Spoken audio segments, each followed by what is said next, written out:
நண்பர்களே, இன்றைக்கி காலை உணவு பார்த்தீங்கன்னா முதல்ல வந்து கிவிப்பழம் வச்சுருக்கோம். கிவிப்பழம் வந்து ஆக்சுவலாக நியூசிலாந்து வருதுன்னு சொல்கிறாங்க. இது வந்து இதில் என்ன சக்தி இருக்குதுன்னு தெரியல. நாம் வந்து பெரும்பாலும் வெளிநாட்டு பழங்கள் வாங்குறதில்ல, ஏன்னா ப்ரிசர்வ் பண்ணி வரதுங்கிறனால. இது நம்ம கெஸ்ட் ஒருத்தவங்க வந்தாங்க, வாங்கிட்டு வந்தாங்க. அதனால் ஏன் மீன் பண்ணுவோன்னு சாப்பிட்றோம். ஒரே ஒரு பழம் மட்டும் கட் பண்ணி வச்சுருக்கோம். இது எப்படி இருக்குதுன்னு தெரில, நம்ம சாப்பிட்டுட்டு சொல்கிறேன் எப்படி இருக்குன்ட்டு. ஓகே, அடுத்து வந்து வெள்ளரிக்காய் வச்சுருக்கோம், ஸ்டார் ஃப்ரூட் வச்சுருக்கோம். இது வந்து நிலக்கடலை வந்து வேக வச்சு வச்சுருக்கோம்.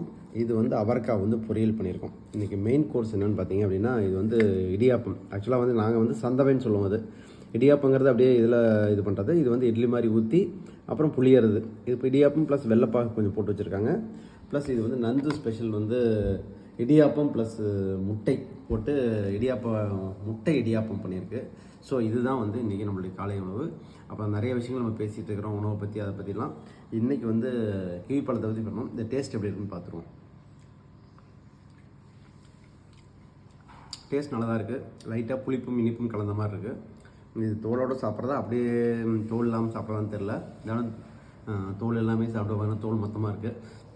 ஸோ இதுதான் இன்றைக்கி நம்மளுடைய உணவு. ஓகே.